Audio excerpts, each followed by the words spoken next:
on the field, Tom Brady is the best quarterback in football. You put 2 tight ends on the field, right? Okay, now with the 3 wide receivers, 3rd and 2, Tom Brady can stand there and go, all right, what scheme do I love or what matchup do I love? How about Mike Evans in the slot with just a little bit of a rub or a pick route on the wheel?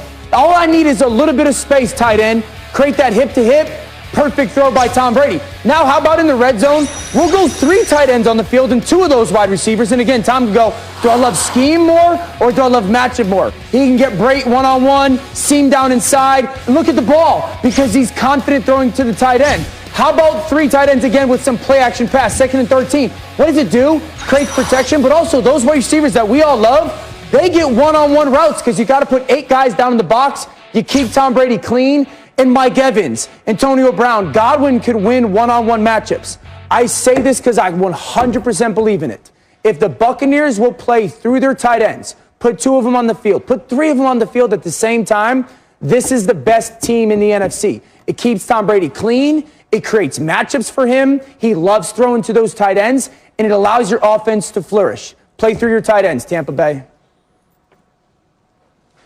Well, you should just go coach. I would. Because no. We're going to keep him on TV If I did, put your money on Tampa Bay. Wow. Dan. Hey, that's what I'm talking about, D.O. Not lacking in confidence. Call your shot. Go ahead, Marcus. Okay, let me. It's my guy. To that point, man, like this, I hope that we saw a precursor to what B.A. and Byron Leftwich is going to continue to do with Tom Brady. Mina, Dan, Laura, we all watched the game against the Saints and were scratching our head about the decision-making and the game plan. Yeah. We were like, what is this? What are they trying to do? Trying to get AB implemented immediately, all of that stuff. You go back to the best player to ever play the position in the league, and you go back to his comfortability and his wheelhouse. Yeah. And that's tight ends on the field like Dan just talked about, and make a clear picture for him. We all know how good Tom Brady is when there's not pressure in his face. Mm-hmm. We all know how bad he is when there is pressure in his face. So hopefully that this is a buy-in. This is a great look for the offensive coaches for the Tampa Bay Buccaneers to lead them on to the playoffs and potentially winning the Super Bowl. Put the GOAT in the best possible situation and see what happens from that point. Well, I agree with both of you, but here's the problem, Marcus and Dan.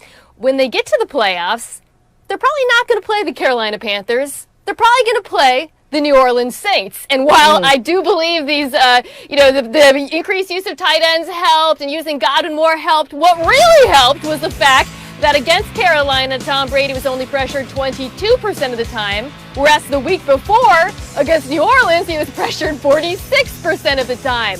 Now, some of that is on Tampa, but a lot of it can be attributed to the fact that New Orleans is just a really bad matchup for the Bucs. They can get pressure with or without blitzing, and that, to me, would be the concern for this team going forward, because no matter what they do offensively, if they can't win in the trenches, we have seen what happens to Tom Brady when he's under pressure. Yeah, the other thing, too, guys, the weapons. Oh, go ahead, Marcus, real fast. Yeah, give her something. I hate disagreeing with you, but I love when we do it every once in a while, okay?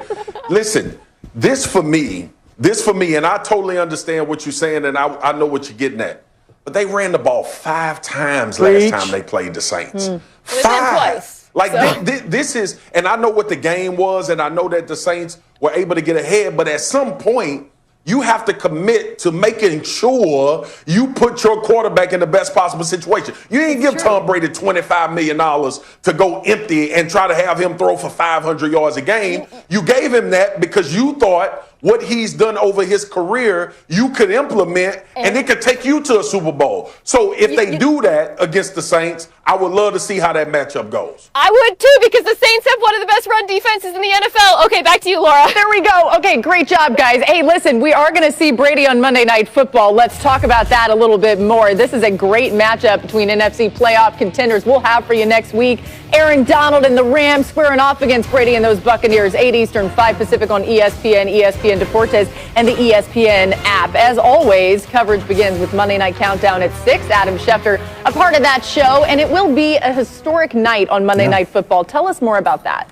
Laura, an all-black officiating crew, a 7-man unit that will be led by Jerome Boger. They will be there on Monday night. The league is putting them on a grand stage here, and everybody will see an all-black officiating crew for the first time in NFL history. Now, it'd be nice if the league could follow up and do as well in the coaching, cycling, hiring for head coaches and general managers, which the league is making a concerted effort to doing. But this is a start on Monday night with this officiating crew going at the Bucs-Rams game on Monday Night Football. Yeah, a step in a good direction. Adam, hang tight right there. Our friend Mina Kimes does this thing when she's definitely right about something, but it may not be widely known or a widely spread opinion. She whispers it. So this is Mina whispering, a new segment on NFL Live. And Mina, you were whispering about one young quarterback who deserves some love after his performance this past week. Well, I'd say, by the way, the concept is less that I'm right and more that I'm too cowardly to say it. I was trying to give you more credit there, okay? The take is this. Daniel Jones is the best quarterback in his division now, right? I mean, I realize being the best quarterback in the NFC East is a little bit like being the coolest kid at academic decathlon. Shout out to my fellow ACDEC members.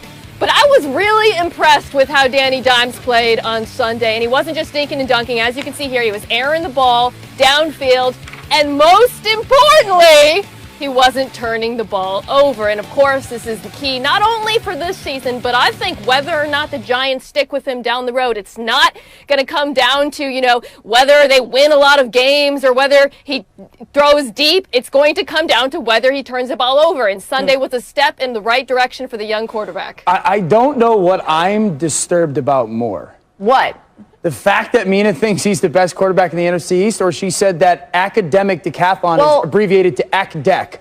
Can I just say really Don't know fast? which one disturbs me more. I was part of the academic team in middle school, and then I got maybe dumber, and I wasn't part anymore in high school, but I was part of it in middle school. Anyway, our football power index, which I do understand those numbers, gives the Eagles a 63% chance to win the NFC East, although they face the sixth toughest remaining strength of schedule for the Giants. And Mina's talking about the 12th toughest with just one divisional matchup remaining. That's week 17 versus the Cowboys. So, all right, Dan, what do you think? Who's going to end up winning the NFC East? Gosh, can't believe I'm going to say this. So hard to pick. I think the Giants are going to win this division. I'll put it simply as this. I think if Alex Smith plays really good football for Washington, they're probably not good enough. And if Andy Dalton plays good football, they're probably not good enough in Dallas.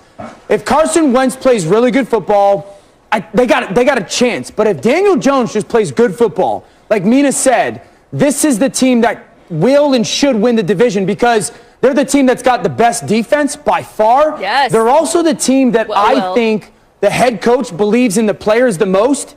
And the players believe in the head coach the most. And so it's going to come down to this. Does Daniel Jones play best or does Carson Wentz play best? I think whoever does that wins the division.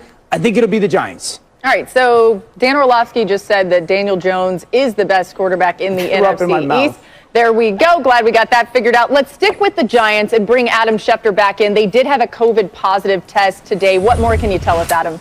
Laura, the Giants kicker Graham Gano tested positive and was placed on the reserve COVID-19 list, and he was not the only one today around the league. It seems like it's a daily occurrence, and it's no different. The more it spikes up in this country, the more it seems to affect the NFL. We had the Washington football team say that it had a player on injured reserve test positive. Player did not travel with the team, but the team obviously is doing contact tracing. And then, of course, the Cleveland Browns reopened their facility after their fullback, Andy Janovich, was placed on the reserve COVID-19 list. So Cleveland, Washington, the New York Giants, they will not be the last teams this week, I would imagine. It seems to be going on, but the league has done a nice job tackling this as best as it can.